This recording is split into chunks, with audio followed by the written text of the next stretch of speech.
যখন পাত্রপক্ষ মেয়ে দেখতে আসে। বাবা আমার মেয়ে বলে বলছি না, ও এত সুন্দর রান্না করে যে আঙুল চেটে চেটে খাবে। ভালো রান্না করে। দাদা, মা রাতে আসতে পারবে না, ফোন করেছিল। আমি তো রান্না পারি না, মুড়িটা খেয়ে শুয়ে পড়। এখনকার মেয়েরা তো বেলা 12টার আগে ঘুম থেকে ওঠেই না, আর আমার মেয়ে ভোর 5টার সময় ওঠে, উঠে সমস্ত কাজবাজ করে।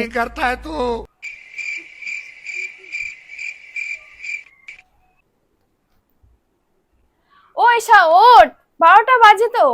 উফ, আবার বিরক্ত করছো। এখন আমি উঠতে পারবো না, ঘুমাতে দাও। এখনকার মেয়েরা তো রাতে বাড়িই ফেরে না, আর আমার মেয়ে সন্ধ্যে 7টার পর বাড়ির বাইরে পাই রাখে না।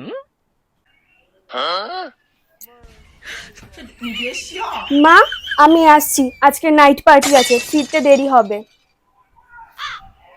আমার মেয়ে বলে বলছি না, ও খুব সংসারী, ওকে যে বিয়ে করবে খুব লাকি হবে। এই মা কি বলছে ও নাকি খুব সংসারী। ওকে বিয়ে করে চলে যাবো।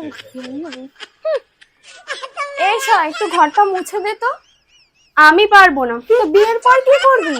বিয়ের পর আমার পাল্লায় পড়ুক না কোনো ছেলে, তাকে দিয়ে ঘর মোছাবো, বাসন মাজাবো, কাপড় কাচাবো, আর আমি পায়ের উপর পা তুলে বসে থাকবো। মা, তুমি এরকম মিথ্যা কথা কেন বললে?